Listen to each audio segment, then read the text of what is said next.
Welcome to Moments with Marianne. This is your host, Marianne Pastana. And we're here today with special guest, Dr. Sarah Shaw, who's here to share with us her new book, Breathing Mindfulness, Discovering the Riches at the Heart of the Buddhist Path.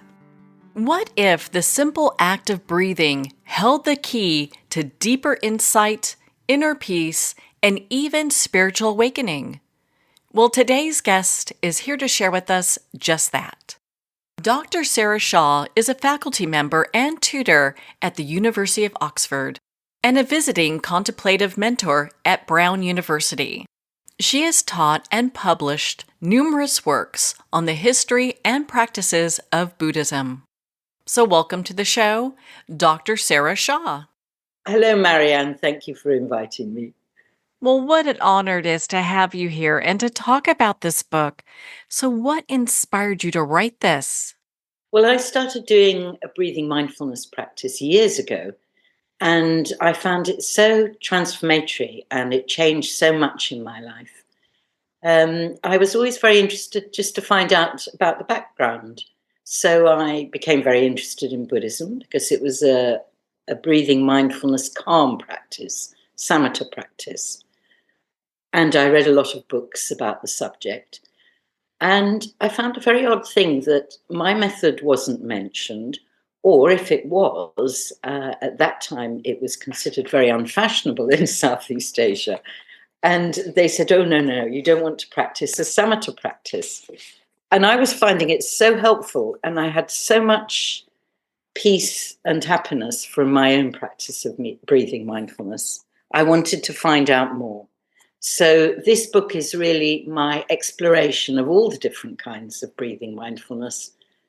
And I try to show how they're all connected together and all related to each other, but they have slightly different qualities and emphases.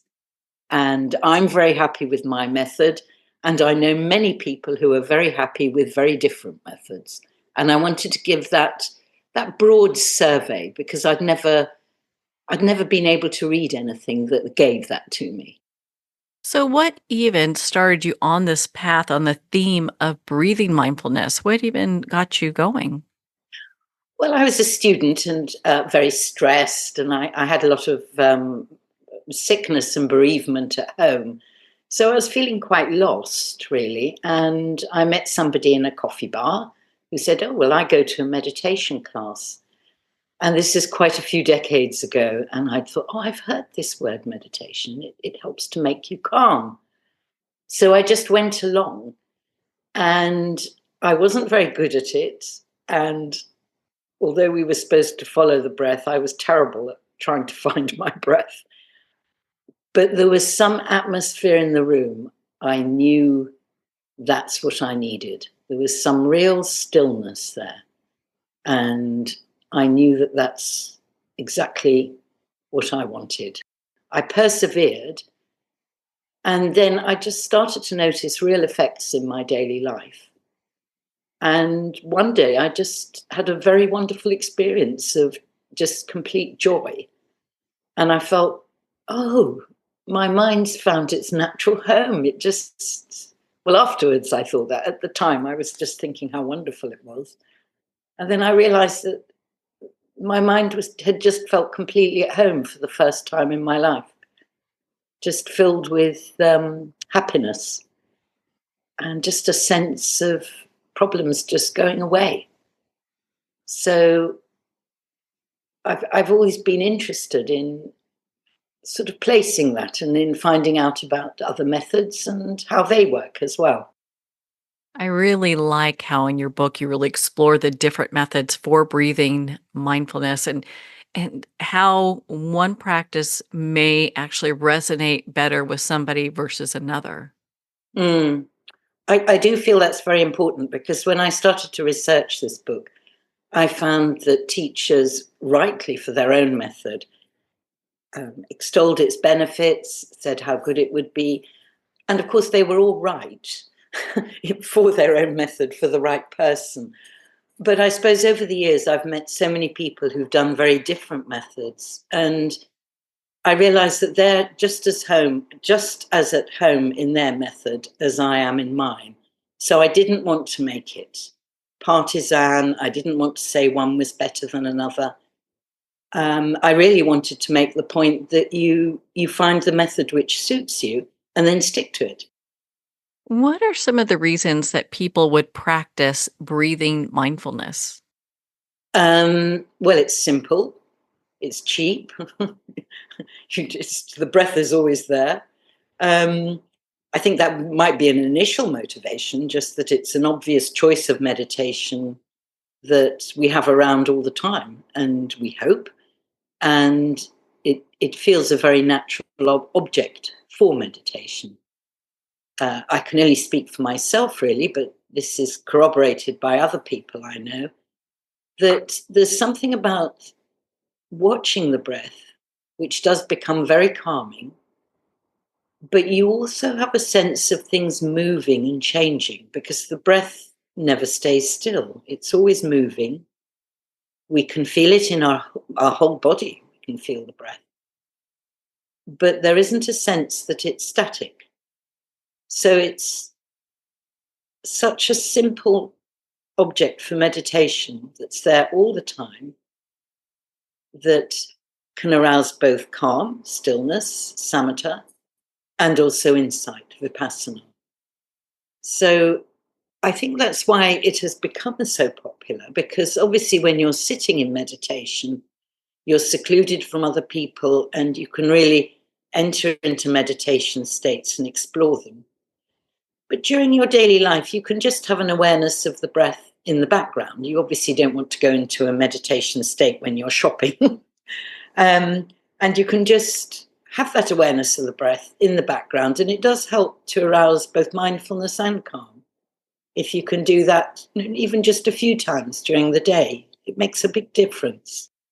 Can people reach different levels of awareness or awakening when they do breathing mindfulness practices?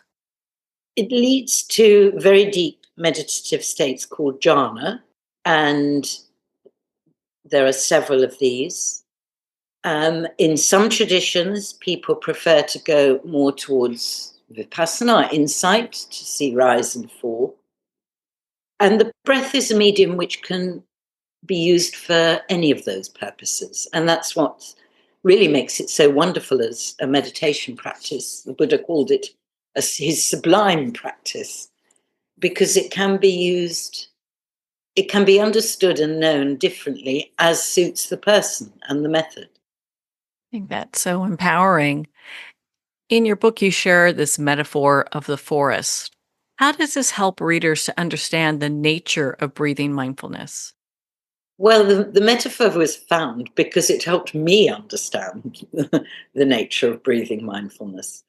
I went on a wonderful forest walk in the Cairngorms there in Scotland, and I was explained all the way that the trees communicated to each other.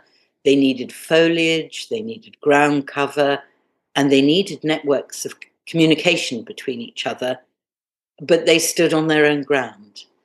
And at that time, I was trying to get an overall sense of all the different methods. And I realized this was a very wonderful and apt metaphor for the different varieties of breathing mindfulness. The Buddha, of course, sat under a tree to practice when he became enlightened.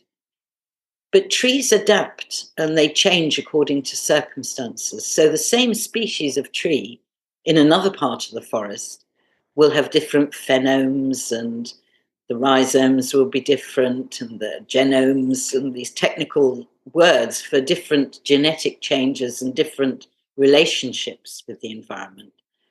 And I felt, well, this is just really like a breathing mindfulness practice, that you might have a species of practice that in a different person and in a different culture, they might need different adaptations to adjust to their environment and to relate to it. Because mindfulness, of course, is in the Buddhist tradition is regarded as being internal, inside oneself, being aware of things outside, and being aware of things inside and outside. And trees have to do that. They have to relate to their environment and adapt. So it helped me understand all the different forms when I saw them just as different adaptations from the original teachings of the Buddha. And I feel it is in the spirit of Buddhism that they adapted when they went to new cultures, and when they adapt according to different temperaments. People need different things. The Buddha always taught like that. He never said to people, right, this is what you're all going to be doing, that's it. He listened very, very carefully to the people he was teaching. He let them speak, he heard their problems, he listened to their questions, and then he gave a meditation practice to them. And it's that feeling of adaptability and a willingness to see the individual as important that was certainly how I was taught meditation, and how I feel meditation can and should be taught. And the Theravada tradition talks about the good friend, Kalyanamitta, who helps you and guides you. And I think we all need that, really, because we are all different and will have a different relationship with the breath. So I felt that the forest really gave me a sense of that sense of a community, but where each tree stood its own ground.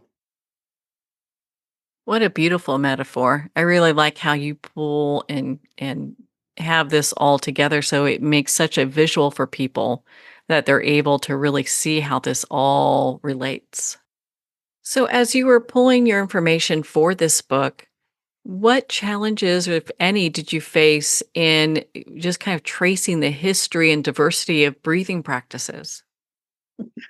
It was very, very difficult. I always, the way I write books is I like to chat to people a lot. And luckily, I know a lot of very long-term practitioners in, I'd say, pretty well all of the traditions I talk about, nearly all of them. And so I could ask them what they felt about the tradition, because I didn't want to read somebody saying, oh, well, you shouldn't practice that tradition because it's no good. I wanted to speak to the practitioners. I wanted to find out about the root teachers, and they put me, in touch with the right resources to find out more. I did one or two interviews with people, and it was difficult. But eventually I found a way of steering through all the material and just looking at a lot of primary sources, finding the original teachings of different schools and traditions around South and Southeast Asia. But primarily just I like to talk to people and listen to their perspective of their own tradition. So that helped me a lot. But it wasn't easy finding things. I can only imagine. Was there anything in your research that surprised you? Um, oh, what a very good question. Just the immense sense of variety and adaptability of the original Breathing Mindfulness Sutta. I just hadn't imagined there were so many varieties, and that one instruction, I think the very first instruction of the Breathing Mindfulness Sutta of the Buddha is mindfully they breathe in, and mindfully they breathe out, mindfully they breathe in a long breath, mindfully they breathe out a long breath. Now you'd think it would be very simple, which of course it is, but the different ways people interpret it, some say that you guide the breath to become long, other people say you just notice it, other people say it doesn't matter what length of breath you have, you just are aware of which length of breath it is. And other traditions make a differentiation between the long and the next instruction, the short breath. And that surprised me. I was amazed at how many correct ways 2 lines of an original sutta could be interpreted, because I didn't feel any of them were wrong. They all seemed to have really rich understandings of those 2 lines. So that surprised me and pleased me as well, because I think we can take texts as being too rigid and there's only one way of doing things. But if the teacher is skillful with words, as the Buddha was, an instruction can be applied in many different ways. And I like that very much. And it surprised me. What a just extraordinary journey you've been on. As you have compiled all this information together, one of the things I'm curious about is how the four foundations of mindfulness play an understanding in this practice. Well, they are related in the Anapanasati Sutta, which is in the Middle Length Sayings, the Majjhima Nikaya. They're related. There are 16 stages in the sutta, and the first four are related to the body, the second four to feeling, the third to chitta, mind, and the fourth to everything. So the fourth tetrad is about letting go and breathing with an awareness of impermanence and letting go of things. And that's all in the fourth tetrad, the fourth foundation of mindfulness. Whereas the first one, for instance, is very bodily based. Mindfully, they breathe in a long breath. Mindfully, they breathe out a long breath and a short breath. And then mindfully, they experience the body, the kaya, the whole, which is usually interpreted as being the whole body. And then make that body tranquil. So that's the first foundation of mindfulness. So each of the tetrads takes a foundation or is associated with a foundation of mindfulness. And I think the idea is that if you are aware of the breath, it isn't just an idea, it's actually said you will fulfill all the foundations of mindfulness, perhaps in time, but you will be aware of your body. If you're really mindful of the breath, you have to be aware of feeling because you can feel feelings with the breath. You become aware of your mind, whether it's racing around or whether it's peaceful. And then you become aware of everything, the events going on in the body and the mind and outside. And it gives you a way of steering through the four foundations of mindfulness because you always have the breath. So it's like an anchor, really, that keeps you steady as you go. For someone that's new and just starting out with breathing mindfulness, where do you suggest they start? I would say find somebody you trust. Uh, I think Jack Cornfield wrote a book, didn't he? A Path with Heart, and that's always that. Those words have always resonated with me. That look around, perhaps go to meditation classes, and just when you feel there's somebody you can trust and a method you can feel will suit you, when you find that, just to stick with it and give it a go. I would also suggest that if possible, go to a tradition where you can get some individual guidance. That seems to me very important as breathing mindfulness develops, so that you can actually have ideally one-to-one consultations with a teacher. I certainly needed that. And I think people to develop tend to want it, and they certainly need it for the practice to develop well and in a healthy way. You really do need to be able to talk about it and to have somebody else just steer you a bit in the right direction if you're going a bit off track. Having that guidance is so important. My goodness. Mm, mm, mm. What do you hope readers and our listeners will take away from your book, Breathing Mindfulness? What I hope they'll feel is that the method, if they're already doing a practice, that the method they're doing is valid and has ancient roots, and so they won't sometimes people say, oh, yours is not a very good method or something. And I want to reassure people that if it's an established method, it will have ancient roots. And I'd also like them to feel more empathy with other traditions. I think you should stick to your own, but it is important to be attuned to others and to know what other people are practicing and not to judge it. It does concern me, and I suppose it's just human nature. It's a bit like football teams, that my team's always the best. But it does concern me that sometimes you hear of people in certain traditions criticizing other traditions, and that doesn't feel the way of the Buddha to me. So I hope it gives people that sense, A, that their practice has validation and that you can really trace back ancient roots, which are really interesting to explore and find out about, but also that they'll feel more empathy to people who may choose to do a different kind of practice. Well, Sarah, where can our listeners connect with you and be part of your community and learn more about breathing mindfulness?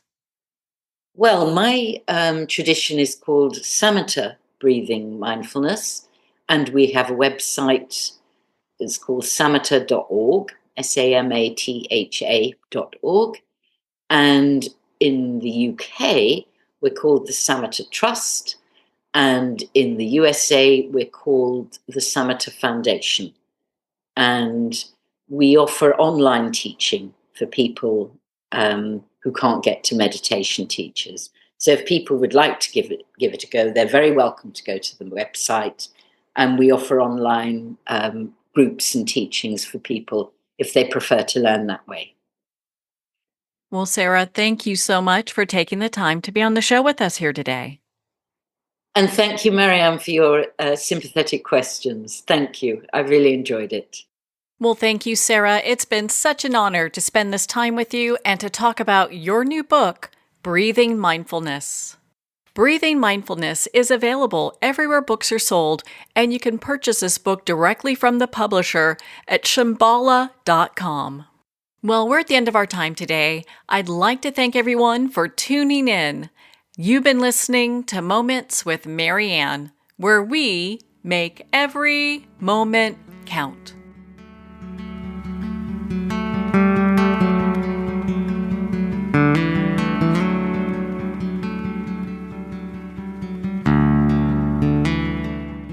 In a single moment, your life can change. Moments with Marianne is a transformative hour that covers an endless array of topics with the best of the best. Her guests are leaders in their fields, ranging from inspirational authors, top industry leaders, and business and spiritual entrepreneurs. Each guest is gifted and a true visionary, a recognized leader in her own work, and while teaching others to develop, refocus, and grow, Marianne will bring the best guest and sometimes a special surprise. Don't miss this. You never know just which moment will change your life forever.